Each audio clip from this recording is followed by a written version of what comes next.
Bonjour à tous, je suis Florent Abiat, votre coach en santé mentale.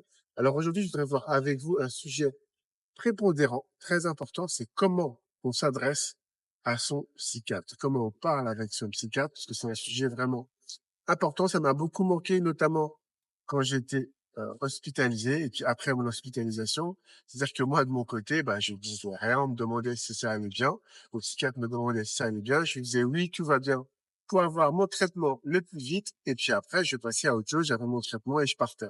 Bon, c'est clairement pas la bonne méthode, hein, parce que comme ça, on peut pas avoir un traitement adapté. Il faut savoir que si vous donnez 20% de vos problèmes à une personne, notamment un psychiatre, ben, il va pouvoir vous aider sur 20% ou pas plus. Par contre, si vous lui donnez 100% de vos problèmes, il pourra vous aider beaucoup plus. C'est-à-dire, il pourra vous aider sur 100% de vos problèmes ou plus, en tout cas que 20%.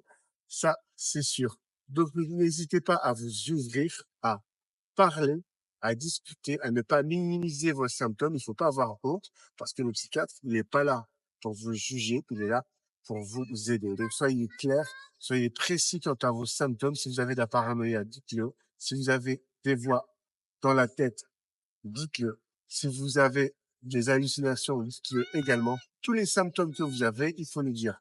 Je vous invite également à tenir un carnet dans lequel vous mettez comment ça se passe, comment vous vivez la situation, comment dans votre vie de tous les jours la maladie vous impacte.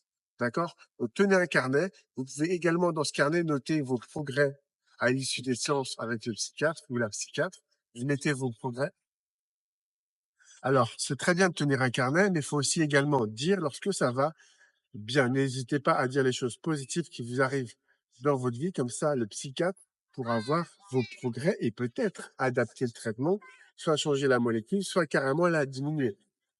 Le but, c'est toujours d'avoir un traitement qui est adapté. Si vous voulez un traitement adapté, il ne faut pas hésiter à parler. Je voudrais également vous parler dans cette vidéo de l'effet nocebo. L'effet nocebo, c'est quoi? C'est lorsqu'on regarde les effets secondaires d'un traitement et qu'on se focalise que là-dessus. Donc, c'est vrai qu'il y a beaucoup de personnes, quand ils vont voir le psychiatre, bah, ils n'osent pas poser de questions au psychiatre, donc ils vont regarder sur Internet les effets secondaires. Alors, c'est humain, je suis passé par là, c'est normal, il y a plein d'effets secondaires, mais il ne faut pas se focaliser que dessus. Si on se focalise que sur les effets secondaires, ils vont être puissants sans, en fait. On va être tellement concentré dessus qu'on va les ressentir puissance 100. Or, ce qui est important dans un traitement, c'est de voir qu'il y a plus d'effets positifs que négatifs. D'accord? Lorsqu'il y a plus d'effets positifs que négatifs, on parle d'un traitement adapté.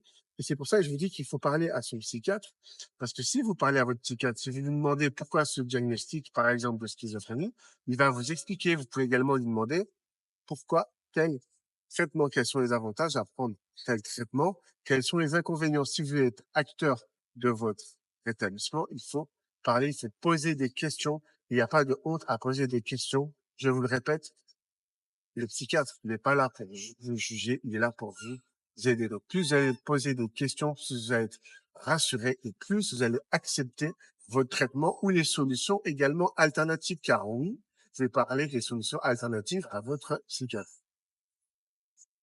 Donc, ce que je veux vous dire dans cette vidéo, c'est qu'il faut accepter la main tendue du psychiatre. Ne faites pas comme moi, qui pendant longtemps n'ai pas accepté la main tendue du psychiatre, qui ne voulait pas parler, qui avait honte de la maladie. Et donc, je me suis complètement renfermé sur moi-même et ça m'a fait perdre des années dans mon parcours de rétablissement. Donc, ne faites pas comme moi. Essayez de faire ce que je vous dis dans cette vidéo. Vous allez gagner des années dans votre parcours de rétablissement. J'espère que cette vidéo vous a plu. Sachez qu'elle peut aider beaucoup de personnes. Donc, n'hésitez pas à la liker, la commenter et la partager. Je vous dis à bientôt pour de nouvelles aventures.